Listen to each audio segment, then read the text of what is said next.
খবর শুনছেন আজকের সংবাদ ইউটিউব চ্যানেল থেকে। জানাবো আজকের বাছাই করা 12টি গুরুত্বপূর্ণ তাজা খবর। খবরের শুরুতেই দেখে নেব আজকের সংবাদ শিরোনাম। কলকাতায় আর হলো না মাল্টি অর্গান সাপোর্ট সিস্টেমে অভিজিৎ গঙ্গোপাধ্যায়, ডাক্তাররা কি জানিয়ে দিলেন? বজবজে গিয়ে বিক্ষোভের মুখে সুকান্ত, উড়ে এলো জুতো। বাংলার সবথেকে বড় চোর শুভেন্দু, ওকে ডাকাত বললেও অবাক হব না, শওকত। হু হু করে বাড়ছে দাম, ইরান থেকে ভারতে বন্ধ হলো এই জিনিসের সরবরাহ, চিন্তায় আম জনতা। ঝাঁকে ঝাঁকে ক্ষেপণাস্ত্রে বিধ্বস্ত ইসরায়েল, হয় মরণ নয়তো পলায়ন, ইহুদিদের হুমকি ইরানের। আইসিকে গালিগালাজ, অনুব্রতর গ্রেপ্তারি নিয়ে বড় কথা জানিয়ে দিল পুলিশ। তৃতীয় বিশ্বযুদ্ধ হলে সবার আগে কোন দেশগুলোতে হামলা হবে? সুরক্ষিত থাকবে এই দেশগুলো।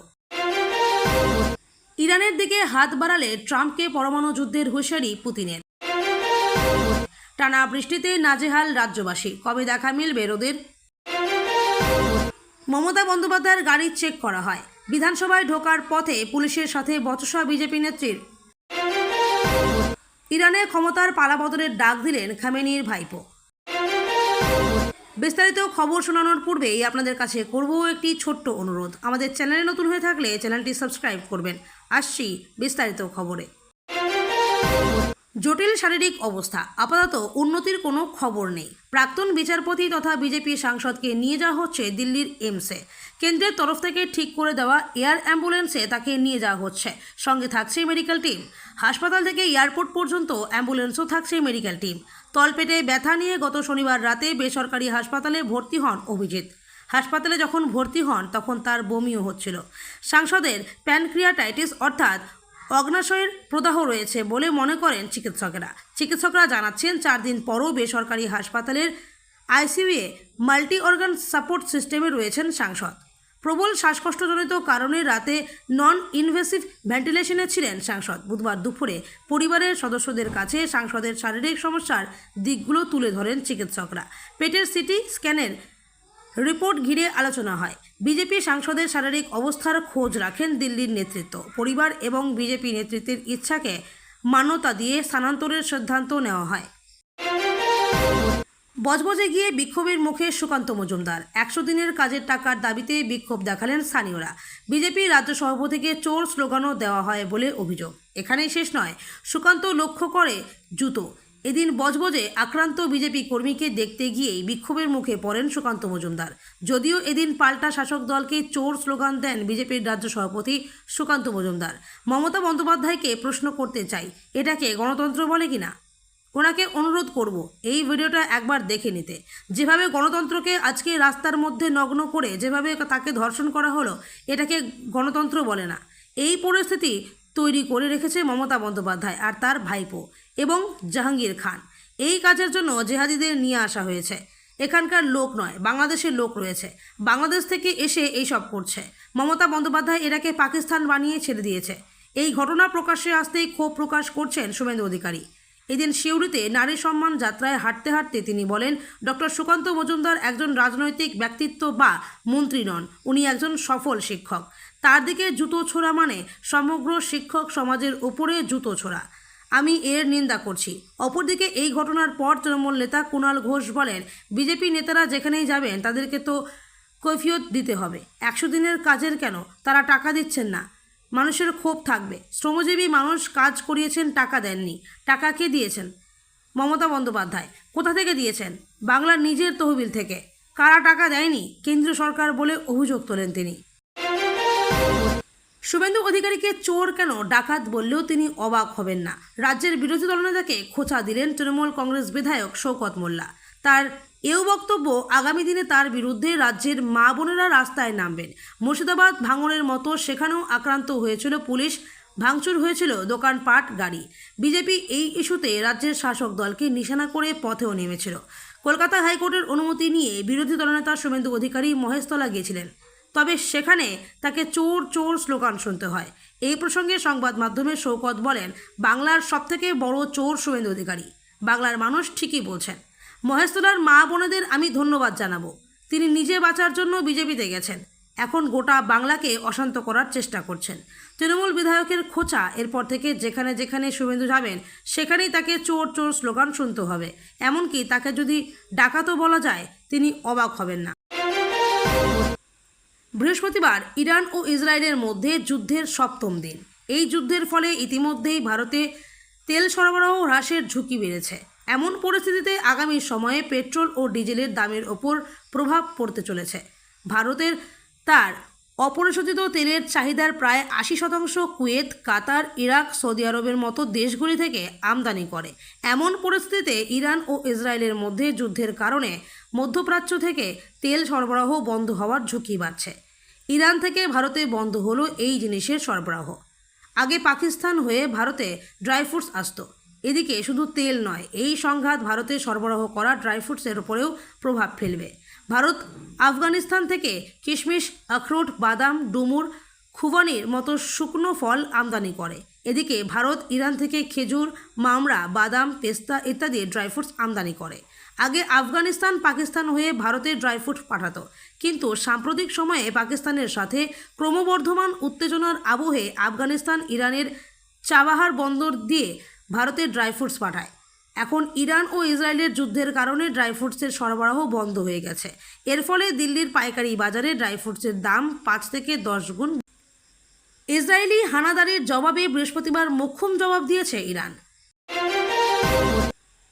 রেভলিউশনারি গার্ড কোর এক বিবৃতিতে জানিয়েছেন তাদের একঝাঁক ক্ষেপণাস্ত্র ও ড্রোন হামলায় ইসরায়েলের প্রতিরক্ষা ব্যবস্থা এবং চর সংস্থা মোসাদের বেশ কয়েকটি ঘাঁটি গুঁড়িয়ে দেওয়া হয়েছে।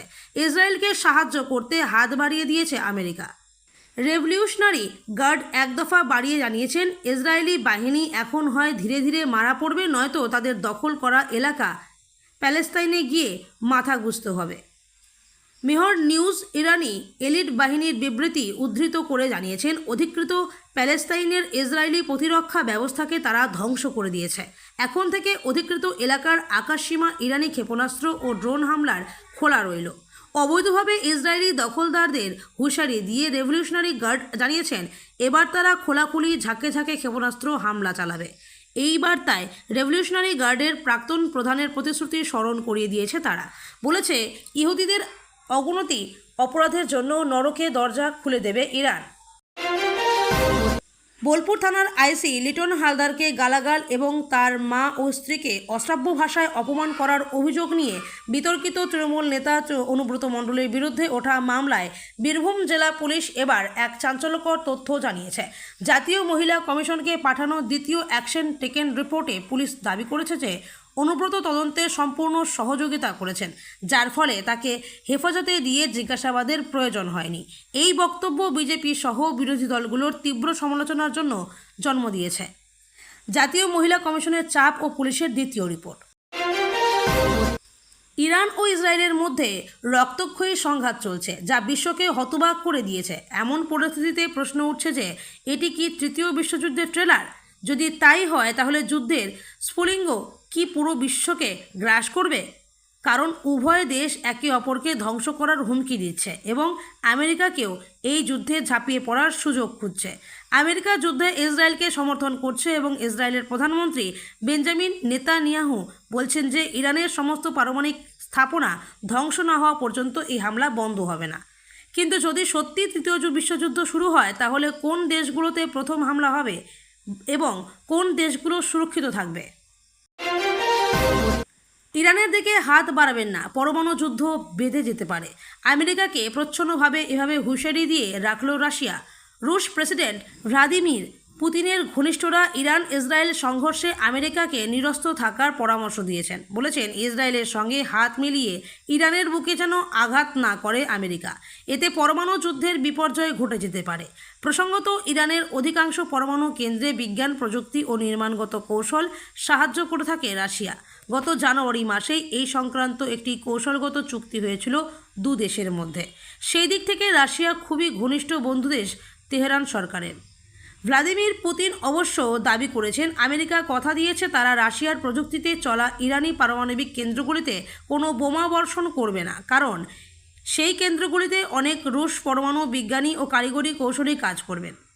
সেই দিক থেকে রাশিয়ার উদ্বেগের যথেষ্ট কারণ রয়েছে। রুশ উপবিদেশমন্ত্রী সের্গেই রিয়াবকোভ বলেছেন, রাশিয়া আমেরিকার জানিয়ে দিয়েছে যে তারা যেন এই সংঘর্ষের মধ্যে না জড়ায় এবং ইরানে প্রত্যক্ষভাবে হামলা না করে। এতে এই পশ্চিম এশীয় অঞ্চলের গোটা পরিস্থিতি বিগড়ে যেতে পারে। মার্কিন মদতপুষ্ট ইসরায়েলি হানা বিশ্বে পরমাণু বিপর্যয় ডেকে আনতে পারে। মৌসুমী অক্ষরেখা ও নিম্নচাপের জোড়া ফলায় গত কয়েকদিন ধরে বৃষ্টিতে ভাসছে বাংলা। ফলে তাপমাত্রা নামলেও পথে বেরোতে গিয়ে নাজেহাল হচ্ছে আমজনতা। সকলের মনেই প্রশ্ন, কবে দেখা মিলবে রোদের? কিন্তু সুখবর দিতে পারল না হাওড়া অফিস। জানা যাচ্ছে আগামী 7 দিন বৃষ্টি চলবে দক্ষিণবঙ্গে, তবে সুস্পষ্ট নিম্নচাপ সরছে ঝাড়খণ্ডের দিকে। ফলে গাঙ্গেয় পশ্চিমবঙ্গের পূর্ব দিকের জেলাগুলিতে বৃষ্টির প্রভাব কিছুটা কমবে। গত কয়েকদিন ধরেই দিনভর মেঘলা আকাশ, ভারী থেকে অতি ভারী বৃষ্টি চলছে জেলায় জেলায়। বৃহস্পতিবার সকালের ছবিটাও একই, মুখ ভার আকাশের। তবে হাওয়া অফিস সূত্রের খবর, আজ কলকাতা সহ পূর্ব দিকের জেলাগুলিতে ভারী বৃষ্টির সম্ভাবনা নেই, তবে তাপমাত্রা কমই থাকবে। মূলত পশ্চিমের জেলাগুলি আজ ভাসতে পারে বৃষ্টিতে। অতি ভারী বৃষ্টির সম্ভাবনা রয়েছে পশ্চিম মেদিনীপুর, ঝাড়গ্রাম, পশ্চিম বর্ধমান, পুরুলিয়া ও বাঁকুড়ায়। বীরভূম, পূর্ব বর্ধমান, পূর্ব মেদিনীপুর ও দক্ষিণ 24 পরগনাতেও ভারী বৃষ্টির সম্ভাবনা। বাকি জেলাগুলোতে বজ্রবিদ্যুৎ সহ হালকা মাঝারি বৃষ্টির সঙ্গে 30 থেকে 40 কিলোমিটার গতিবেগে দমকা ঝোড়ো বাতাস বইবে। আবহাওয়াবিদরা জানিয়েছেন, উত্তরবঙ্গে এদিনও ভারী বৃষ্টির সম্ভাবনা রয়েছে। ভাসতে পারে দার্জিলিং, জলপাইগুড়ি, আলিপুরদুয়ার এবং উত্তর দিনাজপুর। বাকি জেলাগুলোতে বজ্রবিদ্যুৎ সহ হালকা মাঝারি বৃষ্টি চলবে, সঙ্গে 30 থেকে 40 কিলোমিটার গতিবেগে দমকা ঝোড়ো বাতাস বইতে পারে। এদিকে নিম্নচাপের প্রভাবে উত্তাল থাকবে সমুদ্র। ফলে মৎস্যজীবীদের সমুদ্রে যাওয়ার ক্ষেত্রে নিষেধাজ্ঞা জারি করা হয়েছে। বিধানসভার ভেতরে প্রবেশের সময় বিধায়কদের গাড়ি তল্লাশি চালানোকে কেন্দ্র করে ফের উত্তপ্ত হয়ে উঠল রাজ্য রাজনীতি। বৃহস্পতিবার আসানসোল দক্ষিণের বিজেপি বিধায়ক অগ্নিমিত্রা পাল পুলিশের সঙ্গে কার্যত বচসায় জড়িয়ে পড়েন এবং এই তল্লাশি প্রক্রিয়ায় তীব্র বিরোধিতা করেন তিনি। প্রশ্ন তোলেন, মুখ্যমন্ত্রীর গাড়িও কি এইভাবে তল্লাশি করা হয়? এদিন বিধানসভার গেটে নিজের গাড়িতে তল্লাশি চালানো হলে অগ্নিমিত্রা পাল কর্তব্যরত নিরাপত্তা রক্ষীকে প্রশ্ন করেন, মমতা বন্দ্যোপাধ্যায়ের গাড়ি চেক করা হয়? উত্তরে নিরাপত্তারক্ষী জানান, আমার কাছে যা অর্ডার আছে আমি সেই অনুযায়ী করছি। এরপর বিজেপি নেত্রী বলেন, নিয়ম তো সকলের জন্য সমান। মমতা বন্দ্যোপাধ্যায়ের গাড়িও কি পরীক্ষা করা হয়? কেউ তো আইনের ঊর্ধ্বে নয়। আমার গাড়িতে তল্লাশি চালানো হলে মুখ্যমন্ত্রীর গাড়িও চেক করা হবে। আমি আলাদা কোনো সুবিধা চাইছি না। শুধু তাই নয়, অগ্নিমিত্রা পাল তার গাড়িতে থাকা বিজেপির একটি উত্তরীয় দেখিয়ে বলেন, এখানকার নিরাপত্তারক্ষী বলছেন এটা সরাতে হবে। কেন সরাবো? বড় বড় তৃণমূলের বিধায়কদের গাড়িতে লেখা থাকে এগিয়ে বাংলা, মমতা বন্দ্যোপাধ্যায়ের ছবি চিপকানো থাকে। সেই সময় তো বলছেন না গাড়ি ঢুকবে না। শুধু এই উত্তরীয় থাকলে বলছেন গাড়ি ঢুকবে না। প্রতিটি জিনিস থাকবে, কিছু সরানো হবে না। ইরান ও ইসরায়েলের মধ্যে যুদ্ধ অব্যাহত। এরই মধ্যে ইরানের শাসক শ্রেণীর পক্ষ থেকে বলা ভালো, ইরানের সর্বোচ্চ নেতা আয়াতুল্লাহ আলী খামেনির পরিবারের পক্ষ থেকে শোনা গিয়েছে এক অবাক করা কথা। খামেনির নির্বাসিত ভাইপো মাহমুদ মোর্দাখানি সম্প্রতি এক সাক্ষাৎকারে বলেছেন, তিনি যুদ্ধের পক্ষে নন। তিনি বিশ্বাস করেন যে ইসরায়েলি প্রজাতন্ত্রের পতনই প্রকৃত শান্তির পথ। মাহমুদ মোর্দাখানি বর্তমানে ফ্রান্সের বাসিন্দা। তিনি বলেছেন, এই শাসন ব্যবস্থা নিশ্চিত করতে পারে এমন কিছু করা প্রয়োজন। এখন যেহেতু আমরা এতদূর পৌঁছে গিয়েছি, তাই তো করতেই হবে। 1986 সালে ইরান ছেড়ে চলে আসা মোর্দাখানি তার কাকার স্বৈরাচারী শাসনের তীব্র